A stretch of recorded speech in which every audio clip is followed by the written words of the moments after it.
गोपिका जीवनस्मरणं गोविंद गोविंद। सद्गुरु विठलदास महाराज की जय।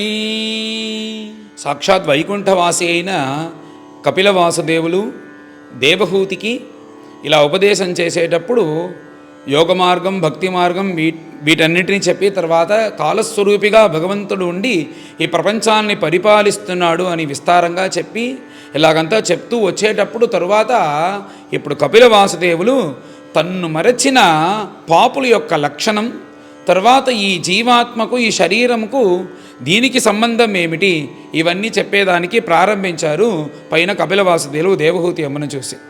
ఇక్కడ ఏమిటంటే ఈ అధ్యాయం పైన అందరికీ భయకరంగానే ఉంటుంది. ఎందుకంటే వాస్తవమైన విషయం ఇవన్నీ జరుగుతుంది మన యొక్క చివరి కాలంలో. ఇవన్నీ మనం తెలుసుకోవాలి. భగవంతుడు అనేటప్పుడే ఏమన్నాడంటే, నన్ను మరచిన పాపులకు ఈ ప్రారంధం, ఈ కష్టాలన్నీ వస్తాయి, నన్ను స్మరిస్తే ఈ కష్టాలు రావు అని భగవంతుడు మనకు అభయం ఇచ్చేలా పైన ఈ అధ్యాయాన్ని, ఈ కథను చెప్పేదానికి పాపుల లక్షణము ఈ అధ్యాయంలో చెప్పేదానికి ప్రారంభించారు. అఖండంగా ఉండే ఆ ఆత్మ నుంచి, పరబ్రహ్మం నుంచి ఇప్పుడు ఖండమయ్యి మన శరీరం లోపల ఒక ఆత్మ, ఈ ఆత్మ అనేది దీనికి జీవాత్మ అని పేరు, అఖండంగా ఉండేదానికి పరమాత్మ అని పేరు. ఆ పరమాత్మని వదిలేసి జీవాత్మ అనేది ఈ ప్రపంచంలో జగత్ సృష్టి కోసం వచ్చినప్పుడు శరీరం అనేదాన్ని స్వీకరించింది. ఈ శరీరాన్ని స్వీకరించిన వెంటనే అవిద్య అనేది శరీరంతో పాటు వచ్చింది అని ముందు అధ్యాయంలో కూడా చెప్తున్నారు కదా. అలా వచ్చిన తర్వాత ఈ ఆత్మకి ఏమిటంటే ఈ శరీరమే తాను అనే అజ్ఞానం, మోహం వల్ల వచ్చేస్తుంది. అది వచ్చిన తర్వాత ఏమవుతుందంటే అహం మమాభిమానోత్సహి, మొదటి నేను, తర్వాత నా శరీరం, ఈ శరీరమే నేను అనుకొని మొదటి అహంకారం, తర్వాత మమకారం. ఈ శరీరానికి సంబంధించిన దానిపైనంతా ఆశ ఎక్కువ అవుతుంది. ఈ శరీరానికి సంబంధించిన భార్య దగ్గర, ఈ శరీరం నుంచి వచ్చిన తన కొడుకుల దగ్గర, కూతుర్ల దగ్గర, తర్వాత తన సంపద దగ్గర, తన ఇల్లు పైన, తన వాహనం పైన, తర్వాత తన బంధువుల దగ్గర అంటూ ఈ శరీరాన్ని అవలంబించి ఈ ఆత్మకు ఈ శరీరం తానే అనుకొని ఇలా అందరినీ చేరుకొని పైన అన్ని పాపములు చేస్తుంది. ఇక్కడ ఏమి ఆశ్చర్యం అంటే, ఇలాగ ఈ శరీరంతో ఇలా అద్దుకుపోయిన తర్వాత ఈ శరీరాన్ని వదిలి విడిచిపెట్టి బయటకు రావాలని ఎప్పుడు తోచదంట. ఇప్పుడు మనము ప్రపంచంలో చూసేటప్పుడు ఇప్పుడు మనుష్య జన్మ అనేది మనకు గొప్ప జన్మగా ఉంది. మనం అనుకుంటున్నాం కుక్కగా పుట్టింది, తర్వాత వచ్చి పందిగా పుట్టింది, పురుగుగా పుట్టింది అంటూ దాన్ని చూసి మనం హీనంగా చూస్తున్నాము. కానీ మనకు మన శరీరంలో ఎంత ఆశ ఉందో అలాగనే ఆ కుక్క లోపల ఉండే ఆ ఆత్మకు ఆ కుక్క శరీరం పైన అంత ఆశ ఉంటుందంట. ఎలాగైతే మనకు దానికి తెలియదంట మనుష్య జన్మ పెద్దది, ఈ కుక్క జన్మ చిన్నది, ఎలాగైనా ఈ కుక్క జన్మను పోగొట్టుకొని మనం మనుష్యుడిగా మారాలని దానికి తెలియదంట. ఆ ఆత్మ ఆ శరీరంలో ఉండేటప్పుడు దానికి పైన, ఆ శరీరం పైన అంత ఆశ పెట్టుకొని దాన్ని పోషిస్తూ ఉంటుందంట. ఇదే ఆశ్చర్యం. ఇది ఎక్కడ ఇలాగనే జరుగుతూ ఉంటుంది. ఇది ఎక్కడంటే ఒక చిన్న దోమ నుంచి పెద్ద పెద్ద జలజంతువులంతా ఉన్నాయి కదా, దాని వరకు 100 సంవత్సరాల పైన జీవించే ఆ జలజంతువుల వరకు ఈ ఆత్మకు ఆ శరీరం పైన అంత ఆశ పడుతుంది. అందుకోసం ఆ శరీరాన్ని ఎలాగైతే ఈ మనం మనుషుడిగా పుట్టిన తర్వాత మనమేమి శరీరాన్నే కదా మనం అంటున్నాం. మీరు మనం వాస్తవంగా చేసినారంటే శరీరం వేరే, ఆత్మ వేరే. మనకు అది అనుభవంలో కూడా కొన్ని సమయంలో ఉంటుంది. డాక్టర్ వచ్చి షుగర్ ఎక్కువైంది, కాళ్ళు తీసేయాలంటే కాళ్ళు తీసే, శరీరం తీసే, నేను జీవించాలి అని అంటున్నాం కదా. మనం జీవించాలి అని ఏది నువ్వు అంటున్నావో అది ఆత్మ. ఆ ఆత్మ ఏమవుతుంది, అజ్ఞానం వల్ల ఈ శరీరంతో ఇలా కలిసి ఇప్పుడు వచ్చి ఈ శరీరమే ముఖ్యమని మనకు తోచేలాగా అన్ని జీవాత్మకు అనుకుంటుంది.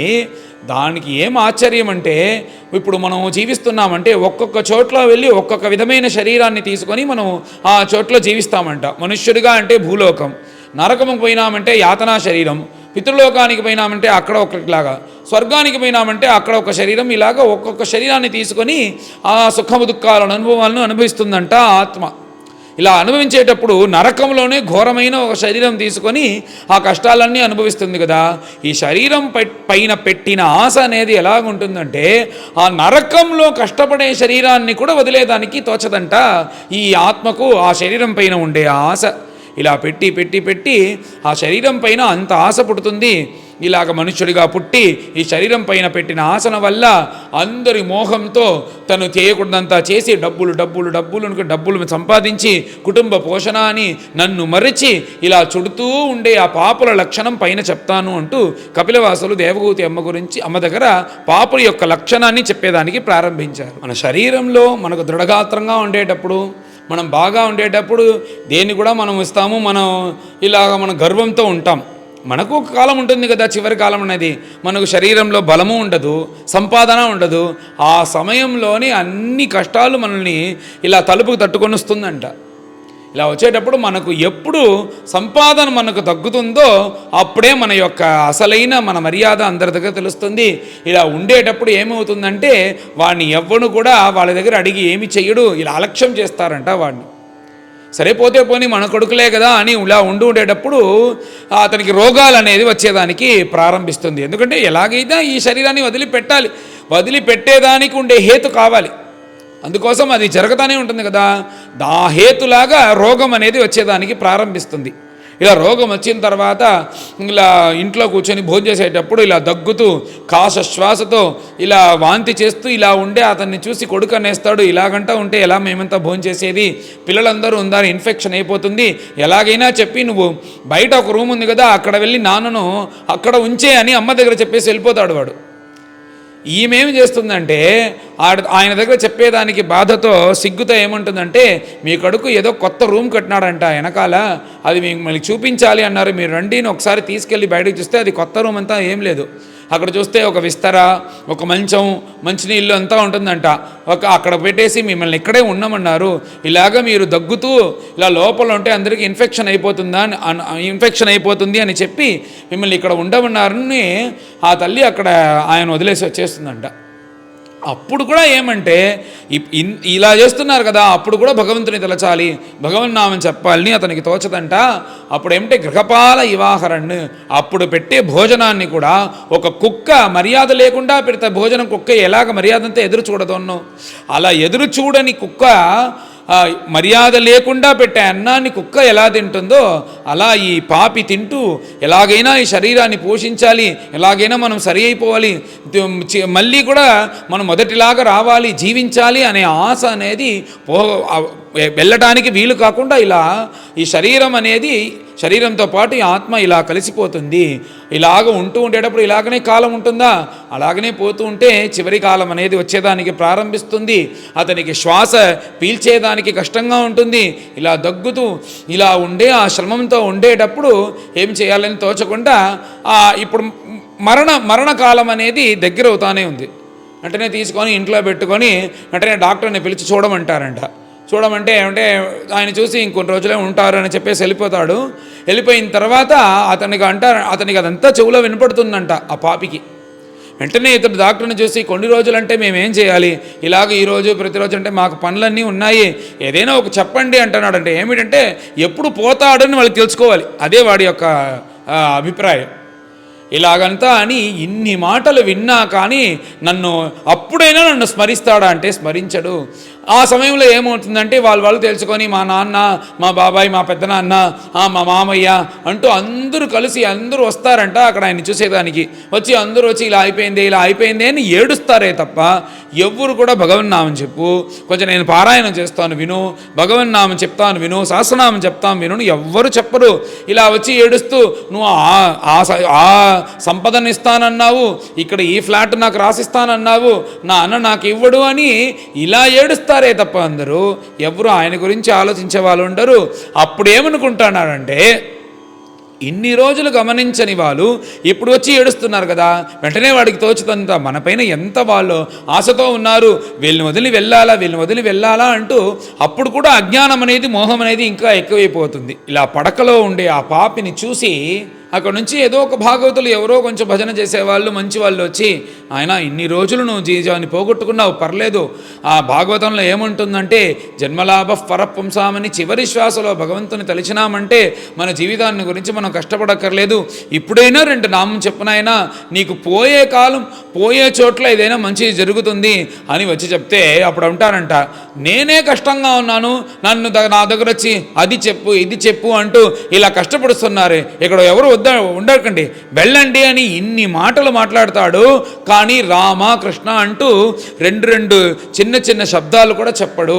అదే పాప యొక్క లక్షణం. ఇలాగే ఉండేదానికి అవుతుందా? వాళ్ళు బయలుదేరాలి కదా. ఈ ఆత్మ ఈ శరీరం నుంచి రాను అంటుంది. ఆ సమయంలో యమదూతవు తదాప్రాప్తవు అంటూ ఆ నరకలోకం నుంచి 2 యమదూతులు వస్తారు.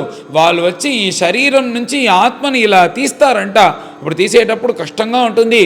అప్పుడు యమదూతులను చూసి వీడికి భయంతో ఏమంటే సకన్ మూత్రం విముంచతి, ఇలా మలమూత్రాలంతా వస్తుందంట. ఈ మనము కాలమయ్యే సమయంలో మలమూత్ర విసర్జనకి కారణమే ఇదే. యమదూతులను చూసి మలమూత్ర విసర్జన అనేది జరుగుతుంది. అప్పుడు మాట్లాడలేడు, ఏమి చేయలేడు. ఆ భయంతో ఇలా తీసుకొని అప్పుడు ఏమంటారంటే అది రాను ఉంటుందంట. ఆ ఆత్మ అనేది జీవాత్మ రాను అంటే ఎలా వదిలేది? వీళ్ళు తీయటమే కదా వీళ్ళ యొక్క పని, వీళ్ళ యొక్క కర్తవ్యం అంటూ దాన్ని ఇలా తీస్తారు. తీసిన తర్వాత ఆ శరీరం అనేది కింద పడిపోతుంది. అప్పుడు కూడా తన శరీరం అన్న ఆశ అనేది ఉంటుంది. ఇలా దీన్ని తీసుకొని వెళ్ళేటప్పుడు వాళ్ళు ఏం చేస్తారంటే అప్పుడు ఈ జీవాత్మకు యాతనా శరీరం అనే ఒక శరీరం వచ్చేస్తుందంట. ఆ యాతనా శరీరాన్ని వీళ్ళు ఏం చేస్తారంటే మొత్తం 9 లక్షల కిలోమీటర్లు ఇక్కడ నుంచి నరకలోకం, ఆ 9 లక్షల యోజన కిలోమీటర్లు అంటున్నారు. అది సంస్కృత ప్రకారం ముందు వెనక ఉంటుంది. యోజన అంటున్నారు. యోజన అంటే దండిగా విధమైన లెక్కలున్నాయి. అలాగా ఇన్ని కిలోమీటర్ దూరంలో సూక్ష్మంగా ఉంది. ఆ నరకలోకానికి తీసుకెళ్తారు. త్రిభిర్ముహూర్తైర్ ద్వాభ్యాంబ అంటే 3 గంటలు లేకపోతే 2.5 గంటల్లో తీసుకెళ్తారు. ఇలా తీసుకువెళ్ళేటప్పుడు ఏదైనా మంచి పని చేసినావా, ధర్మం చేసినావా, భగవన్నామని చెప్పినావా, నువ్వు బాగా నీకు శరీరంలో ఇలా శక్తి ఉండేటప్పుడు తప్పుడు పనులు చేసుకుంటూ ఇలా అన్ని తప్పులు చేసినావు కదా అంటూ కొట్టుకుంటూ ఆ శరీరాన్ని ఏమి ఆకలితో ఉండే ఆ శరీరానికి ఏమీ ఇవ్వకుండా తీసుకెళ్తారంట. ఇలా తీసుకెళ్లేటప్పుడు మూర్ఛాయి కింద పడిపోతుందంట ఆ శరీరం. అప్పుడు కూడా వదలకుండా కొట్టి తీసుకెళ్తారంట. ఎందుకంటే వాళ్ళ యొక్క కర్తవ్యం వాళ్ళకి ఏమంటే ఈ శరీరాన్ని కొట్టి తీసుకురావాలి అనేదే వాళ్ళకి ఇచ్చిన ఆర్డర్స్. అందుకోసం అలాగే వస్తారు. ఇలా వచ్చేటప్పుడు ఆ శరీరానికి ఏమవుతుందంటే ఆకలి ఎక్కువయ్యి తన శరీరంలో ఉండే మాంసానే అయితే తింటుండంట. అంత కష్టంగా ఉంటుందంట. అందుకోసమే ఈ మన కాలం అయిన తర్వాత మన శాస్త్రంలో అన్నీ చెప్పినారు కదా, వచ్చి ఆ పనులు సరిగ్గా చేయాలి. ఎందుకంటే ఇదంతా ఉందా లేదా అని ఇదంతా ఏమి కట్టు కదా, డబ్బులు సంపాదించేదానికి ఇది చేస్తున్నారని అదంతా వదిలేయండి. ఒక్కవేళ కానీ ఇది ఉనిందంటే నీకోసం జీవితాంతం కష్టపడిన మీ అమ్మ నాన్న ఇలా శరీరంతో కష్టపడతారు కదా. శాస్త్రంలో ఏదైతే ఉందో ఆ కర్మలంతా శ్రద్ధగా చేసినావంటే వాళ్ళకు వెళ్ళే దోవ, తర్వాత నరకం వెళ్ళిన తర్వాత అక్కడ ఉండేది. ఇలా మనం కానీ శ్రద్ధగా పిండంతో కలిపినామంటే పితృలోకంలో కొన్ని రోజులు ఉండేదానికి వాళ్ళకి ఆ యొక్క భాగ్యం కూడా ఉంటుంది. దాని తర్వాతనే అన్ని విషయాలు వాళ్ళు వచ్చి ఇలా అన్న లోకంలో ఉంటారు. ఇలాగా ఈ జీవమును యాతనా శరీరంగా ఉండే ఆ జీవాత్మను ఇలా మంచిగా వెళ్ళి చేర్చేదానికి మన శాస్త్రంలో మన హిందూ ధర్మంలో చెప్పినారు. అందుకోసమే ఈ కర్మ ఇవన్నీ సరిగ్గా చేయాలి. ఎందుకంటే మన కోసం జీవితాంతం కష్టపడిన మన అమ్మా నాన్నకు ఒక 10 రోజులు మనం వచ్చి కష్టపడి చేయలేమా? అందుకే కర్మ గురించి అందరూ శ్రద్ధగా ఉంటారు, శ్రద్ధగా చేస్తారు. అది కలికాలం దాన్ని కూడా చెడిపేదానికి ఈ కలిపురుషుడు లోపలకు వచ్చి దాన్ని కూడా చెడిపేస్తున్నాడు. ఇప్పుడు రాను ఆ కర్మములు ఆ శరీరానికి చేయవలసిందంట చక్కగా చేయాలి. అందుకోసం ఇలాగ తీసుకువెళ్ళి అక్కడ నరకానికి వెళితే అక్కడ ఒకే కష్టం. అంటే నువ్వు చేసిన పాపాలన్నికి అంధతామిశ్రం తామిశ్రం రౌరవం అంటూ ఏ పాపములు చేసినామో వాటికి పాపాలు. నువ్వు స్వధర్మం చేయకుండా ఉంటే ఆ పాపం, కర్మానుష్ఠానం చేయకుంటే ఆ పాపం, అమ్మా నాన్న తిట్టి ఇలా దుష్టుడిగా ఉంటే ఆ పాపం, తర్వాత తప్పుడు పనులు అబద్ధం చెప్పినావంటే ఈ పాపం, తర్వాత పరస్త్రీ గమనం చేసినావంటే ఈ పాపం, తర్వాత కళ్ళు మందు తాగినావంటే ఈ పాపం అంటూ ఈ నరకం అంటూ ఒక్కొక్క పాపానికి ఒక్కొక్క నరకం ఇలాగ చెప్పి, ఒక్కొక్క పాపం కాదు ఇన్ని పాపాలు కలిపి ఒక నరకం, ఇన్ని పాపాలు కలిపి ఒక నరకం అంటూ ఎక్కువ నరకాలు. ఆ నరకంలో అన్నీ ఇలాగపోయి ఈ జీవం అనేది ఈ జీవాత్మ యాతనా శరీరంతో పెట్టుకొని అక్కడ పోయి ఈ కష్టాలంతా అనుభవిస్తుంది. ఇలా నరకానికి వెళ్తే ఆ అక్కడ మనం శాశ్వతంగా ఉండలేము. అంటే ఇప్పుడు ఎలాగ ఈ శాస్త్రం అనేది ఉందంటే ఒక్కొక్క చోట్లో ఇన్ని ఆయుస్లే ఉండగలుగుతాము అని ఉంది. ఇప్పుడు మనం భూలోకంలో మనుషుడిగా పుట్టినామంటే 100 సంవత్సరాలు ఎలాగ ఇక్కడ ఉంటున్నామో అదే మనకు తెలుసు. ఇలా నరకంలో ఇన్ని సంవత్సరాలు, పితృలోకంలో ఇన్ని రోజులు, తర్వాత స్వర్గలోకంలో ఇన్ని రోజులు అని ఆ పుణ్యపాపాలకు తగ్గట్టు అక్కడక్కడ ఉండేసి తర్వాత ఆ పుణ్యపాపం అనుభవించేదానికి మళ్ళీ భూలోకంలో పుడుతున్నాడంట. ఇలాగ ఈ జీవం అనేది అక్కడక్కడ పోయి అన్నీ అనుభవించి మళ్ళీ ఈ భూలోకంలో పుట్టేదానికి వస్తుంది. అప్పుడు వచ్చినప్పుడు ఆ పుణ్యం ఎక్కువ ఉంటే మంచి ధనవంతుడి కుటుంబంలో పుట్టి సౌఖ్యము భోగములంతా అనుభవించి, ఇదేమిటంటే మాయ, అలా అనుభవించేటప్పుడు వాడికి ఏమి తోస్తుందంటే మదంతో తప్పు చేస్తాడు. తప్పు చేసిన వెంటనే కష్టపడతాడు. తర్వాత ఈ కర్మములంతా కొంచెం కొంచెంగా తీరిన తర్వాత ఏదో కొంచెం పుణ్యం చేసినందువల్ల బాగా సంతోషమైన కుటుంబంలో పుడతాడు, మళ్ళీ తప్పు చేస్తాడు. ఇలాగ ఇది జరుగుతూ ఉంటుంది. ఇలా ఇది వచ్చి జనన మరణం అనేది జరుగుతూ ఉంటుంది. ఇలాగా ఇప్పుడు నరకమంతా ఇవన్నీ అనుభవించి ఆ జీవం అనేది భూలోకంలో పుట్టి ఎలా పుడుతుంది, అది ఏం చేస్తుంది అనేది మిగతా విషయాలన్నీ వచ్చే అధ్యాయంలో ఉంది. మనకిప్పుడు ఈ అధ్యాయం అనేది వాస్తవం అంటే ఏమిటి అని కపిల వాసుదేవులు అంటున్నారు. ఇది మనం భాగవతం ఎంత ఆనందంగా భగవద్ధ్యానం, భగవత్ స్వరూపం, యోగ మార్గం ఇవన్నీ వింటూ వచ్చేటప్పుడు తెల్లవారు లేచిన వెంటనే ఇది వింటేనే అందరికీ భయంగా ఉంటుంది. ఇది భయంగా ఉంటుందంటే ఇది వాస్తవము. భగవంతుడు అనేటప్పుడు ఏమన్నాడంటే ఇవి కథలన్నీ భగవంతుని మరచిన వాళ్ళకి, భగవంతుని స్మరిస్తూ ఇలా పారాయణం చేస్తూ భగవద్గుణం వినే వాళ్ళకంతా ఇవంతా ఏమి లేదు అని అభయం ఇచ్చేలాగా చెప్తున్నాడు. భగవత్ స్మరణ అనేది ముఖ్యం. అందుచేత మనమందరం ఇలా భగవంతుని ఆరాధిస్తూ ప్రతిరోజు పారాయణం చేస్తూ ఆ కథలు వింటున్నాం కదా, ఈ పుణ్యం అనేది మనల్ని కాపాడుతుంది అనేది దీని గురించి ఎవరు దిగులు పడక్కర్లేదు. అది కూడా ఇప్పుడు పైన మీకు చెప్పి పైన ఈ కపిల వాసుదేవులు వర్ణించిన ఈ పాపి గతి, ఈ విషయం నరకం విషయాలన్నీ అందరూ కలిసి పైన పారాయణం చేస్తాం. అథ 30ోऽధ్యాయः కపిల ఉవాచ తస్యైతస్య జనో నూనం నాయం వేదోరువిక్రమం కాల్యమానోపి బళినః వాయోరివ ఘనావలిః యం యం అర్థం ఉపాదత్తే దుఃఖేన సుఖహేతవే తం తం ధునోతి భగవాన్ పుమాంచోచతి యత్కృతే యదధ్రువస్య దేహస్య సానుబంధస్య దుర్మతిః ధ్రువాణి మన్యతే మోహాత్ గృహక్షేత్రవసూని చ జంతుర్వైభవ ఏతస్మిన్ యాం యాం యోనిం అనువ్రజేత్ తస్యాం తస్యాం సలభతే నిర్వృతిం న విరజ్యతే నరకస్థోపి దేహం వై న పుమాన్ త్యక్తుమిచ్చతి నారక్యాం నిర్వృతౌ సత్యాం దేవమాయా విమోహితః ఆత్మజాయా సుతాగార పశుద్రవిణబంధుషు నిరూఢమూల హృదయః ఆత్మానం బహుమన్యతే సందహ్యమాన సర్వాంగః ఏషాం ఉద్వహనాధినా కరోతి అవిరతం మూఢః దురితాని దురాశయః ఆక్షిప్తాత్మేంద్రియః స్త్రీణాం అసతీనాం చ మాయయా రహోరచితయాలాపైః శిశూనాం కలభాషిణాం గృహేషు కూటధర్మేషు దుఃఖతంత్రేషు అతంధ్రితః కుర్వన్ దుఃఖప్రతీకారం सुखवन्मन्यते गृहे अर्थैः आपादितैः गुर्व्या हिंसयेतः ततश्च तान् पुष्णाति येषाम् पोषेण शेषभुग्यात्यधः स्वयं वार्तायाम् लुप्यमानायाम्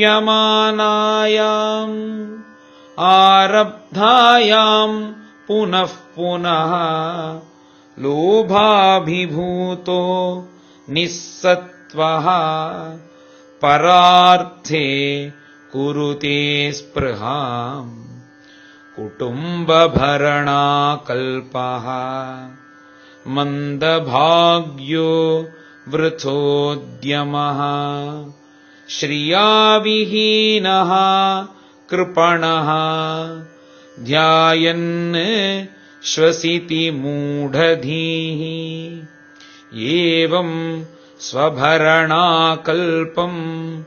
तत्कलत्रादयस्तथा नाद्रियन्ते यथा पूर्वम् कीनाशा इव गोचरम् तत्रापि अजातनिर्वेदः भ्रियमाणः स्वयं भृतैः जरया उपात्तवैरोप्यः मरणाभिमुखो गृहे आस्तेव मत्यः उपन्यस्तम् गृहपालयिवाहरन् आमया व्यप्रदीप्ताग्निः अल्पाहारो अल्पचेष्टितः वायुना उत्क्रमतोत्तारः कफसंरुद्धनाडिकः कासश्वास कृतायासः कण्ठे घुरघुरायते शयानः परिशोचद्भिः परिवीतः स्वबन्धुभिः वाच्यमानोऽपि न ब्रूते कालपाशवशं गतः एवं कुटुम्बभरणे व्यापृतात्मा अजितेन्द्रियः म्रियते रुदतां स्वानाम् उर्वेद न यास्तधीः यमदूतौ तदा प्राप्तौ भीमौ सरभसेक्षणौ स दृष्ट्वा त्रस्तहृदयः सकृत्मूत्रम् विमुञ्चति यातनादेह आवृत्य पाशैर्बद्ध्वा गले बलात् नयतो दीर्घमध्वानम् दण्ड्यम् राजभटायथा तयोः निर्भिन्नहृदयाः तर्जनैः जातवेपथुः पथिष्वभिः भक्ष्यमानः आर्तोघम् स्वम् अनुस्मरन् क्षुत्रुट्परीतः अर्कदवानलानिलैः सन्तप्यमानः पथि तप्तवालुके कृच्छ्रेण पृष्ठे कषया च ताडितः चलत्यशक्तोऽपि निराश्रमोदके तत्र तत्र पतन् शान्तः मूर्च्छितः पुनरुत्थितः पथा पापीयसा नीतः तमसायमसादनम् योजनानां सहस्राणि नवतिं नवचाध्वनः त्रिभिर्मुहूर्तैः द्वाभ्यां वा नीतः प्राप्नोति यातनाः आदीपनं स्वगात्राणां वेष्टयित्वा उल्मुकादिभिः आत्ममांसादनं क्वापि स्वकृत्तं परतोऽपि वा जीवतश्चान्त्राभ्युद्धारः श्वगृध्रैः यमसादने सर्पवृश्चिकदंशाद्यैः दशद्भिश्च आत्मवैशसं कृन्तनं चावयवशः गजादिभ्यो भिदापनम् पातनं गिरिशृङ्गेभ्यः रोधनं चाम्बुगर्तयोः यास्तामिस्र अन्धतामिस्राः रौरवाद्याश्च यातनाः भुङ्क्ते नरो वा नारी वा मिथः सङ्गेन निर्मिताः अत्रैव नरकस्वर्गः इति मातः प्रचक्षते या यातना वै नारक्यः तायिहापि उपलक्षिताः एवं कुटुम्बं बिभ्राणः उदरं भरयेव वा विसृज्येह उभयं प्रेत्य भुङ्क्ते तत्फलमीदृशम् एकः प्रपद्यते ध्वान्तम् हित्वेदं स्वकलेवरम् कुशलेतर पाथेयः भूतद्रोहेण यद्भृतम् दैवेनासादितं